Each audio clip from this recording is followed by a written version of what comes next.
ಮುಂದಿನ 3 ತಿಂಗಳು ಮೀನರಾಶಿಯವರಿಗೆ ತುಂಬಾ ಉಪಯುಕ್ತ ಘಟ್ಟ. ಮೀನರಾಶಿಯವರ ನಿಜವಾದ ಶತ್ರುಗಳು ಯಾರು ಅಂತ ಗೊತ್ತಾ?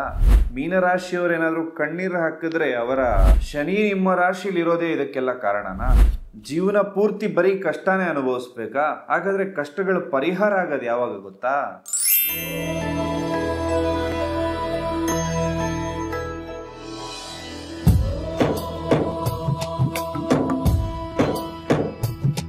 ಗುರುದೇವ್, ಮೀನರಾಶಿಯವರ ದೀಪಾವಳಿ ಭವಿಷ್ಯ. ಯಾವ ಕೆಲಸವನ್ನ ಮಾಡೋದ್ರಿಂದ ಮೀನರಾಶಿಯವರಿಗೆ ಅದೃಷ್ಟ ಬರುತ್ತೆ, ಯಾವ ಕೆಲಸವನ್ನ ಅವಾಯ್ಡ್ ಮಾಡ್ಕೊಳ್ಳೋದು ಒಳ್ಳೆಯದು, ಎಲ್ಲವನ್ನ ಕೂಡ ಪರಿಪೂರ್ಣವಾಗಿ ತಿಳಿಸ್ಕೊಡ್ತಾ ಇದ್ದೇನೆ. ಮೊದಲನೇ ಸರಿ ನಮ್ಮ ಚಾನಲ್ಗೆ ಬಂದರೆ ದಯವಿಟ್ಟು ಸಬ್ಸ್ಕ್ರೈಬ್ ಮಾಡ್ಕೊಳ್ಳಿ, ಹಾಗೆ ಬೆಲ್ ಐಕಾನ್ ಕೂಡ ಕ್ಲಿಕ್ ಮಾಡ್ಕೊಳ್ಳಿ ಅಂತ ಹೇಳ್ತಾ, ಇದು ಮೀನರಾಶಿಯವರ ದೀಪಾವಳಿ ಭವಿಷ್ಯ. ಈ ದೀಪಾವಳಿ ಸಂದರ್ಭದಲ್ಲಿ ನಿಮ್ಮ ಶತ್ರುಬಾಧೆ, ಆರೋಗ್ಯ, ವ್ಯಾಪಾರ ವ್ಯವಹಾರ, ಹಣಕಾಸು, ಸಾಲ ಬಾಧೆಗಳು, ದಾಂಪತ್ಯ ಜೀವನದಲ್ಲಿ ಆಗ್ತಕ್ಕಂತಹ ಬಿರುಕುಗಳು, ಮೂರನೇ ವ್ಯಕ್ತಿಯಿಂದ ಆಗುವಂತಹ ಸಮಸ್ಯೆಗಳು ಅಥವಾ ಪ್ರೀತಿ ಪ್ರೇಮ ಸಮಸ್ಯೆಗಳು, ವಾಹನ ಖರೀದಿ, ಮನೆ ಯೋಗಗಳು ಎಲ್ಲವೂ ಕೂಡ ನಿಮಗೆ ಪ್ರಾಪ್ತಿಯಾಗಲಿಕ್ಕೆ ವಿಶೇಷವಾಗಿರತಕ್ಕಂತಹ ತಂತ್ರವನ್ನು ವಿಡಿಯೋದ ಕೊನೆಯಲ್ಲಿ ತಿಳಿಸಿದ್ದೇನೆ. ಅದನ್ನೆಲ್ಲವೂ ಕೂಡ ಪ್ರತಿಯೊಬ್ಬರೂ ಪಾಲಿಸಿ ಅದರ ಸದುಪಯೋಗವನ್ನು ಪಡ್ಕೊಳ್ಳಿ ಅಂತ ಕೇಳ್ತಾ, ಮೊದಲಿಗೆ ಗ್ರಹಗತಿಗಳ ಸಂಚಾರ ಯಾವ್ಯಾವ ದಿನದಲ್ಲಿ ಯಾವ್ಯಾವ ಗ್ರಹಗತಿಗಳ ಸಂಚಾರ ಇದೆ ಅಂತ ನೋಡಿಕೊಂಡು ಮೀನರಾಶಿಯವರ ಭವಿಷ್ಯ ಯಾವ ರೀತಿ ಇದೆ ಅಂತ ತಿಳ್ಕೊಳ್ಳೋಣ ಬನ್ನಿ.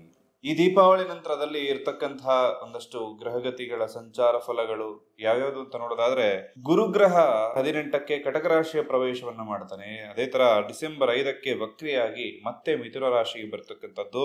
ಜೂನ್ ತಿಂಗಳಲ್ಲಿ ಮತ್ತೆ ಕಟಕ ರಾಶಿಗೆ ಬರುವಂತದ್ದು. ಶನಿ ಗ್ರಹ ಎಲ್ಲಾ ಒಂದು ದೀಪಾವಳಿ ನಂತರ ಕೂಡ ಸ್ಥಿತನಾಗಿರ್ತಾನೆ. ಕುಜಗ್ರಹ ಅಕ್ಟೋಬರ್ 27ಕ್ಕೆ ವೃಶ್ಚಿಕ ರಾಶಿಯ ಪ್ರವೇಶಕ್ಕೆ ಬಂದು ಡಿಸೆಂಬರ್ 7ಕ್ಕೆ ಧನಸ್ಸು ರಾಶಿಯ ಪ್ರವೇಶ ಮಾಡತಕ್ಕಂಥದ್ದು. ಜನವರಿ 16ಕ್ಕೆ ಮಕರ ರಾಶಿ ಬರ್ತಾನೆ. ಬುಧ ಗ್ರಹ ಅಕ್ಟೋಬರ್ 24ಕ್ಕೆ ವೃಶ್ಚಿಕ ರಾಶಿಗೆ ಬಂದರೆ ನವೆಂಬರ್ 23ಕ್ಕೆ ತುಲಾ ರಾಶಿಗೆ ವಕ್ರಿಯಾಗಿ ಬರ್ತಾನೆ.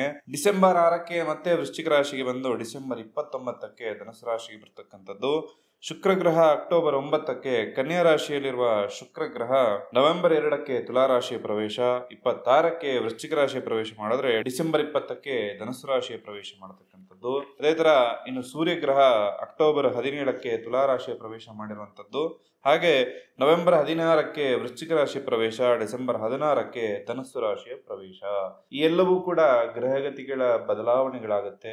ಇದರಿಂದಾಗಿ ನಿಮ್ಮ ರಾಶಿಗೆ ಯಾವ ರೀತಿ ಫಲಾನುಫಲಗಳು ಇರುತ್ತೆ ಅಂತ ನೋಡೋದಾದ್ರೆ, ಈ ಒಂದು ಅಮಾವಾಸ್ಯೆಯ ನಂತರದಲ್ಲಿ ಮುಖ್ಯ ವಿಷಯಗಳಲ್ಲಿ ಯಾವ್ದಾವ್ದು ವಿಷಯಗಳು ನಿಮ್ಮ ಮನೆಯಲ್ಲಿ ನಡೀತಾ ಇರುತ್ತೆ ಅಥವಾ ವ್ಯವಹಾರಗಳಲ್ಲಿ ನಡೆಯುತ್ತಾ ಇರ್ತಲ್ಲ, ಅದರಲ್ಲಿ ಸ್ವಲ್ಪ ಹಿನ್ನಡೆ ಅಂತಕ್ಕಂಥದ್ದು ಮೀನರಾಶಿಯವರಿಗಾಗತ್ತೆ. ಶುಭ ವಾರ್ತೆ ಅಂತಕ್ಕಂಥದ್ದು ಕೂಡ ನಿಮಗೆ ಈ ಒಂದು ಅಕ್ಟೋಬರ್ ಕಳೆದ ನಂತರದಲ್ಲಿ ನಿಮ್ಮ ಕಿವಿಗೆ ಬೀಳುತ್ತೆ. ವೃತ್ತಿಯಲ್ಲಿ ಹಿರಿಯ ಅಧಿಕಾರಿಗಳ ಸಹಾಯ, ಮನ್ನಣೆ ಯಾರಿಗಿರುತ್ತೆ, ಯಾವ ಮೀನರಾಶಿಯವರಿಗಿರುತ್ತೆ ಅವರಿಗೆ ಸ್ವಲ್ಪ ಮೆಚ್ಚುಗೆ, ಲಾಭ ಆಗುತ್ತೆ. ಹಾಗೆ ವ್ಯಾಪಾರದಲ್ಲಿ ಹೊಸ ವ್ಯಾಪಾರ ಮಾಡುವಂತಹ ಆಯಾಮಗಳು, ಸೋಮೇರಿತನ ಅಂತಕ್ಕಂಥದ್ದು ಕೂಡ ಬಹುತೇಕ ಕಾಡುತ್ತೆ. ಅದನ್ನ ನೀವು ದೂರ ಇಟ್ಟಾಗ ಮಾತ್ರ ಈ ಎಲ್ಲಾ ಶುಭ ಕಾರ್ಯಗಳು, ಶುಭ ವಿಚಾರಗಳು ನಿಮ್ಮ ಜೀವನದಲ್ಲಿ ಬರುತ್ತೆ. ಇಲ್ಲ ಅಂದ್ರೆ ಮುಖ್ಯ ವಿಚಾರದಲ್ಲೂ ಕೂಡ ನಿಮಗೆ ಯಾವುದೇ ರೀತಿ ಸೋಲು ಕೂಡ ಆಗೋದಿಲ್ಲ, ಅದಕ್ಕಿಂತ ಹೀನಾಯವಾದ ಪರಿಸ್ಥಿತಿಗೂ ಕೂಡ ಹೋಗ್ತೀರಿ. ಯಾವುದೇ ಕಾರಣಕ್ಕೂ ಸೋಮಾರಿತನವನ್ನು ಖಂಡಿತವಾಗ್ಲೂ ದೂರ ಇಡಿ. ಹಾಗೆ ಎಲ್ಲದಕ್ಕೂ ಕೂಡ ನಾನೇ ಸರಿ, ನಂದೇ ನಡಿಬೇಕು ಅಂತಕ್ಕಂಥ ಬುದ್ಧಿಯನ್ನು ಮೊದಲು ನೀವು ಹೊರಗಿಡಬೇಕಾಗತ್ತೆ. ಹಾಗೆ ಹಿರಿಯರ ಮಾರ್ಗದರ್ಶನ ತುಂಬ ಅಗತ್ಯ. ಯಾಕಂದರೆ ಹಿರಿಯರಂದರೆ ಅವ್ರಿಗೆ ಎಕ್ಸ್ಪೀರಿಯನ್ಸ್ ಇರುತ್ತೆ. ಹಿರಿಯರಂತ ಹೇಳಿ ಅವರ ಏಜ್ಗಲ್ಲ, ಅವರ ಎಕ್ಸ್ಪೀರಿಯನ್ಸ್ಗಾದರೂ ನೀವು ಬೆಲೆ ಕೊಡಬೇಕಾಗತ್ತೆ. ಆಗ ಮಾತ್ರ ನಿಮ್ಮ ಹಣಕಾಸು, ಸಾಲದ ವಿಚಾರಗಳಲ್ಲಿ ಎಲ್ಲದರಲ್ಲೂ ಕೂಡ ನೀವು ಹೊರಗಡೆ ಬರೋದಕ್ಕೆ ಸಾಧ್ಯ. ಹಾಗೆ ನೀವಿನ್ನು ಪಾಲುದಾರಿಕೆ ಅಂದರೆ ಪಾರ್ಟ್ನರ್ಶಿಪ್ ಬಿಸ್ನೆಸ್ಸಲ್ಲಿ ಯಾರಾದರೂ ಇರುವಂಥವರು ಸ್ವಲ್ಪ ವ್ಯವಹಾರವನ್ನು ಪ್ರಾರಂಭಿಸಬೇಕು, ಒಂದು ಹೊಸ ವ್ಯವಹಾರ ಮಾಡಬೇಕು ಅಂತಕ್ಕಂಥದ್ದಿದ್ರೆ ಅದನ್ನು ಸ್ವಲ್ಪ ಮುಂದೂಡ್ತಕ್ಕಂಥದ್ದು ನಿಮಗೆ ಲಾಭವನ್ನು ಕೊಡುತ್ತೆ. ಹೆಂಡತಿಯನ್ನು ಕೇವಲವಾಗಿ ಅಥವಾ ಗಂಡನನ್ನು ಕೇವಲವಾಗಿ ನಡೆದುಕೊಳ್ಳಬೇಡಿ. ಅವರು ನಿಮಗೋಸ್ಕರ ತ್ಯಾಗ ಮಾಡ್ತಾ ಇದ್ದಾರೆ, ಅದು ನಿಮಗೂ ಅರ್ಥ ಆಗ್ತಾ ಇರಲ್ಲ. ಅದನ್ನು ನಿಧಾನವಾಗಿ ಅವರ ಜಾಗದಲ್ಲಿ ನೀವು ನಿಂತು ಯೋಚನೆ ಮಾಡಿದಾಗ ನಿಮ್ಗೆ ಅರ್ಥ ಆಗುತ್ತೆ. ಸ್ತ್ರೀಯರಿಂದ ಎಚ್ಚರಿಕೆ ಅಂತಕ್ಕಂಥದ್ದು, ಸ್ತ್ರೀಯರು ಅಥವಾ ಅವರಿಂದಾಗಿ ನೀವು ಸ್ವಲ್ಪ ಹಣ ವ್ಯಯ ಮಾಡ್ತಕ್ಕಂಥದ್ದು. ನಿಮ್ಗೆ ಯಾರೋ ಈಗ ಸ್ತ್ರೀಯರೇ, ನೀವು ಮೀನರಾಶಿಯ ಸ್ತ್ರೀಯರೇ ಆಗಿದ್ದು ನಿಮ್ಗೆ ಯಾರಾದರೂ ಹೊಸ ಫ್ರೆಂಡ್ಸ್ ಆಗಿ ಒಂದು ವ್ಯವಹಾರ ಇದೆ ಅಂತ ಹೇಳಿ ಅದರಲ್ಲಿ ನೀವು ದುಡ್ಡು ಹಾಕಿ ನಷ್ಟ ಆಗ್ತಕ್ಕಂಥ ಲಕ್ಷಣಗಳಿರುತ್ತೆ. ವಾಹನ ಚಾಲಕರು ತುಂಬ ಎಚ್ಚರಿಕೆಯಿಂದ ವಾಹನ ಚಲಾಯಿಸಬೇಕು. ಶನಿ ನಿಮ್ಮ ರಾಶಿಯಲ್ಲಿ ಸಂಚಾರ ಮಾಡ್ತಾ ಇದ್ದಾನೆ. ಎಚ್ಚರಿಕೆಯಿಂದ ನೀವು ಪ್ರತಿಯೊಂದು ಹೆಜ್ಜೆಯನ್ನು ಕೂಡ ಈ ಸಂದರ್ಭದಲ್ಲಿ ಇಡಬೇಕಾಗತ್ತೆ. ಹಾಗೆ ರಕ್ತಕ್ಕೆ ಸ್ವಲ್ಪ ಸಂಬಂಧಪಟ್ಟಂಥ ಸಮಸ್ಯೆಗಳು, ರಕ್ತಹೀನತೆ ಅಥವಾ ಯಾವುದೋ ಒಂದು ಹಿಮೋಗ್ಲೋಬಿನ್ನು ಅಥವಾ ಯಾವುದೋ ಒಂದು ಅಂಶ ಬ್ಲಡ್ಡಲ್ಲಿ ಕಮ್ಮಿ ಆಗ್ತಕ್ಕಂಥ ಲಕ್ಷಣಗಳು ಕೂಡ ಇರುತ್ತೆ. ಆಯುಧಗಳನ್ನು ಬಳಸುವಾಗ ತುಂಬ ಎಚ್ಚರಿಕೆಯಿಂದ ಇರಬೇಕು. ಶಾರ್ಪ್ ಐಟಮ್ಗಳನ್ನು ಬಳಸಬೇಕಾದ್ರೆ ತುಂಬ ಎಚ್ಚರಿಕೆಯಿಂದ ಇರಬೇಕು. ಹನುಮದೇವರ ದರ್ಶನವನ್ನು ಮಾಡಿ.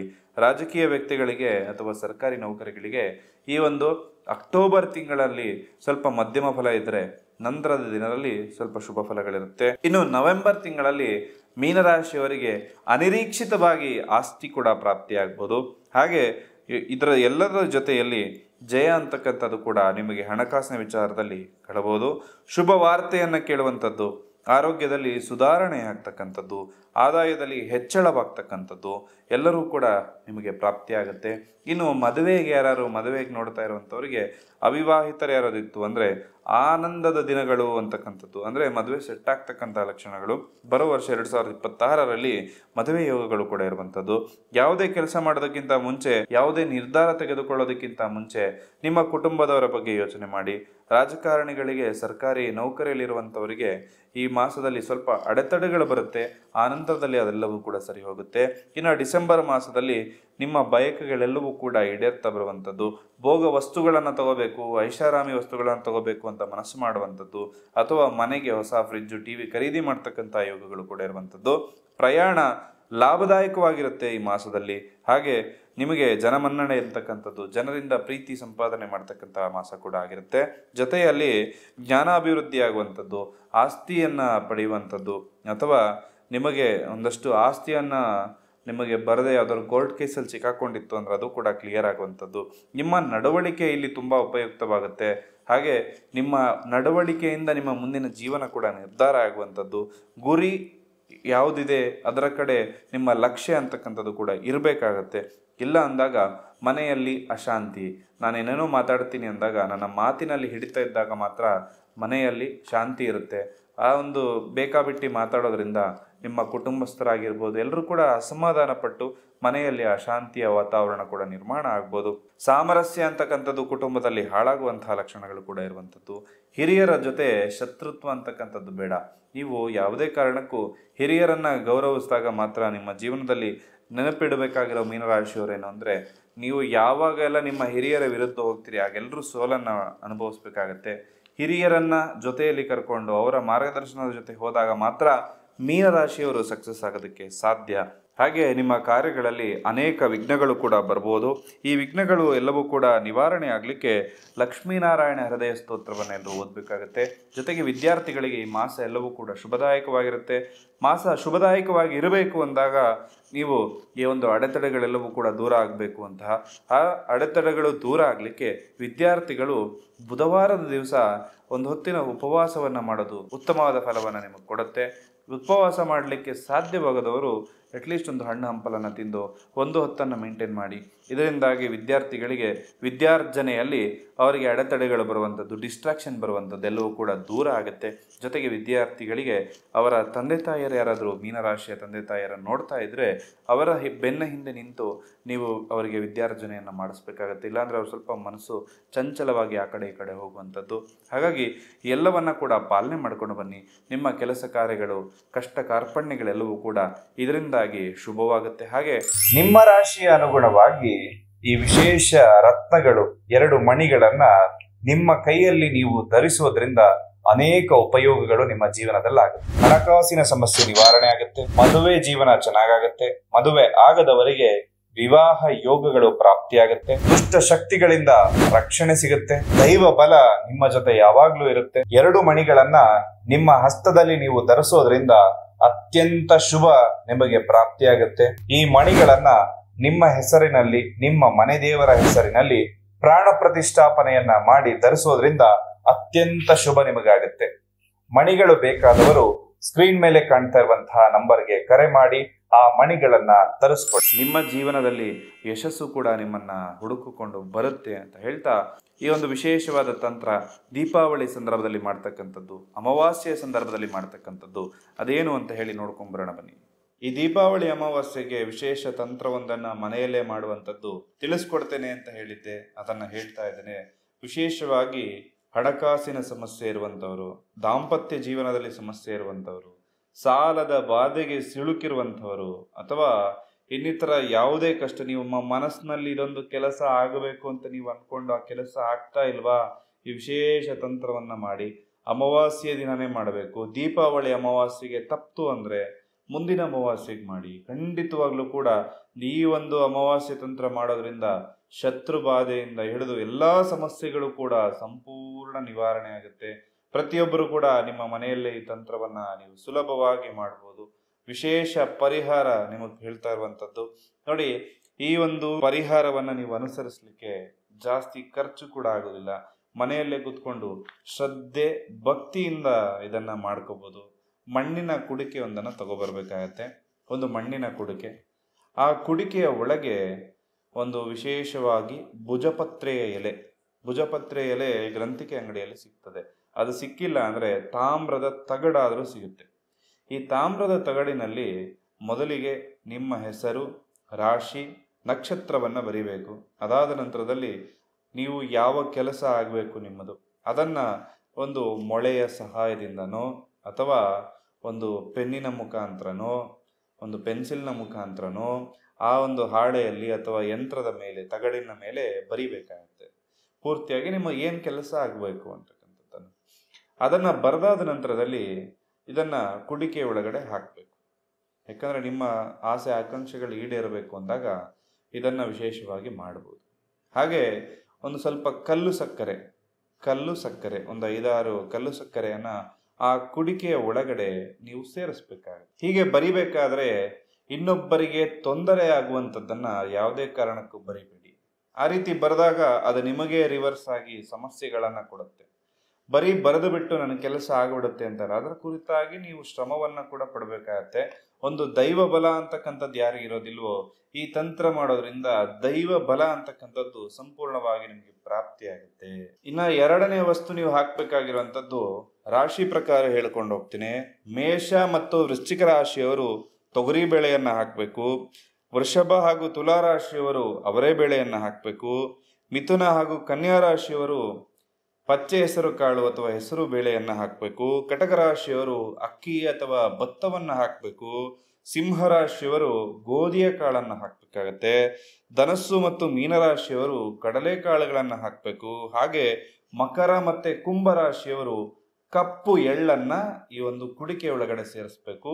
ಸಂಪೂರ್ಣವಾಗಿ ಮುಚ್ಚುವಷ್ಟು ನೀವು ಈ ಕಾಳುಗಳನ್ನ ಹಾಕಬೇಕಾಗತ್ತೆ. ಒಂದು ಕೆಂಪು ವಸ್ತ್ರವನ್ನ ತೆಗೆದುಕೊಂಡು ಈ ಕುಡಿಕೆಯನ್ನ ಸಂಪೂರ್ಣವಾಗಿ ಕಟ್ಟಬೇಕು. ಕಟ್ಟಿದ ನಂತರದಲ್ಲಿ ವಿಶೇಷವಾಗಿ ನಿಮ್ಮ ದೇವರ ಮನೆಯಲ್ಲಿ ಇದನ್ನ ಇಡಬೇಕು. ಯಾವ ರೀತಿ ಇಡಬೇಕು ಅಂದ್ರೆ ಒಂದು ತಟ್ಟೆಯ ಮೇಲೆ ಅಕ್ಕಿಯ ಮೇಲೆ ಈ ಕಲಶ ಅಥವಾ ಕುಡಿಕೆಯನ್ನ ಇಟ್ಟು 9 ದಿನಗಳ ಕಾಲ ಪೂಜೆ ಮಾಡಬೇಕು. ಪೂಜೆ ಅಂದ್ರೆ ನೀವು ದೇವರ ಮನೆಯಲ್ಲಿ ದಿನನಿತ್ಯ ಯಾವ ಪೂಜೆ ಮಾಡ್ತಿರಲ್ಲ ಅದೇ ರೀತಿಯಾಗಿರ್ತಕ್ಕಂತಹ ಪೂಜೆ ಮಾಡುವಂತಹ ಸಂದರ್ಭದಲ್ಲಿ ವಿಶೇಷ ಮಂತ್ರ, ನಿಮ್ಮ ಸ್ಕ್ರೀನ್ ಮೇಲೆ ಬರುವಂತಹ ಮಂತ್ರವನ್ನ ಹೇಳಿಕೊಂಡು 108 ಬಾರಿ ಜಪವನ್ನ ಮಾಡಿ ಸರ್ವ ಕಾರ್ಯ ಸಿದ್ಧಿ ಆಗಬೇಕು ಅಂತಕ್ಕಂತಹ ಮಂತ್ರವನ್ನ ಹೇಳಿ ಆ ನಂತರದಲ್ಲಿ ನೀವು ಇದನ್ನ ಪೂಜೆ ಮಾಡಿ ಇದಕ್ಕೊಂದು ಕಡ್ಡಿ ಕರ್ಪೂರವನ್ನ ತೋರಿಸಿ 9 ದಿನಗಳ ಕಾಲ ಪೂಜೆ ಮಾಡಬೇಕು. 9 ದಿನದ ಪೂಜೆ ಆದ ನಂತರದಲ್ಲಿ 9 ದಿನ ಕಳೆದ ನಂತರದಲ್ಲಿ ನವಮಿಯ ತಿಥಿ ಇರುತ್ತೆ ಅಥವಾ ದಶಮಿಯ ತಿಥಿ ಇರುತ್ತೆ. ಇಂತಹ ದಿನ ನೀವು ಇದನ್ನ ತೆಗೆದುಕೊಂಡು ಹೋಗ್ಬೇಕು. ಹೋಗೋದಕ್ಕಿಂತ ಮುಂಚೆ ಯಾವುದಾದ್ರೂ ಹಸುವಿಗೆ 2 ಬಾಳೆಹಣ್ಣನ್ನ ತಿನ್ನೋದಕ್ಕೆ ಕೊಡಬೇಕು. ಆ ನಂತರದಲ್ಲಿ ಇದನ್ನ ಅರಳಿ ಮರ ಅಥವಾ ಅಶ್ವತ್ಥ ಗಿಡದ ಬುಡದಲ್ಲಿ ಇಟ್ಟು 3 ಪ್ರದಕ್ಷಿಣೆಯನ್ನ ಆ ಮರಕ್ಕೆ ಹಾಕ್ಬಿಟ್ಟು ನೀವು ಮನೆಗೆ ಬರಬೇಕು. ಬಂದ ನಂತರದಲ್ಲಿ ನಿಮ್ಮ ಕೆಲಸ ನೀವೇನು ಬರೆದಿರ್ತೀರಲ್ಲ ಅದಕ್ಕೆ ದೈವ ಬಲ ಅಂತಕ್ಕಂಥದ್ದು ಪ್ರಾಪ್ತಿಯಾಗತ್ತೆ. ಹಾಗೂ ಸಂಪೂರ್ಣ ನಿಮ್ಮ ಕೆಲಸ ಕಾರ್ಯಗಳೆಲ್ಲವೂ ಕೂಡ ದಿನನಿತ್ಯ ಆಗೋದಕ್ಕೆ ಪ್ರಾರಂಭ ಆಗುತ್ತೆ. ಈ ತಂತ್ರವನ್ನ ಮಾಡೋದ್ರಿಂದ ಸಂಪೂರ್ಣ ಸಮಸ್ಯೆಗಳೆಲ್ಲವೂ ಕೂಡ ಪರಿಹಾರ ಆಗುತ್ತೆ. ಈ ತಂತ್ರವನ್ನ ಮಾಡುವುದರ ಜೊತೆಯಲ್ಲಿ ನೀವು ಅರ್ಥ ಮಾಡ್ಕೋಗಿರೋ ವಿಚಾರ ಏನು ಅಂದ್ರೆ ನಿಮಗೆ ಯಾವ ಕೆಲಸ ಸೂಟ್ ಆಗುತ್ತೆ, ಯಾವ ದಾರಿಯಲ್ಲಿ ಹೋದ್ರೆ ನೀವು ಸಕ್ಸಸ್ ಆಗ್ತೀರಿ. ಈ ಎಲ್ಲ ವಿಚಾರಗಳ ಜೊತೆಯಲ್ಲಿ ನೀವು ಅರ್ಥ ಮಾಡ್ಕೋಬೇಕಾಗಿರೋದು ಏನಂದ್ರೆ ನೀವು ಯಾವ ದಾರಿಯಲ್ಲಿ ಹೋದ್ರೆ ಸಕ್ಸಸ್ ಆಗುತ್ತೆ, ನಿಮಗೆ ಯಾವ ಕೆಲಸ ಆಗಬರುತ್ತೆ ಅಂತಕ್ಕಂಥದ್ದನ್ನ ನಿಮ್ಮ ಜನ್ಮ ಜಾತಕವನ್ನ ನೋಡಿ ನೀವು ತಿಳ್ಕೊಳ್ಬೇಕು. ಯಾಕಂದ್ರೆ ಕೆಲವೊಬ್ಬರ ಜೀವನದಲ್ಲಿ ರಾಜಯೋಗ ಇದ್ರೂ ಕೂಡ ಸಾಮಾನ್ಯ ವ್ಯಕ್ತಿ ತರ ಅವರ ಜೀವನವನ್ನು ನಡೆಸ್ತಾ ಇರ್ತಾರೆ.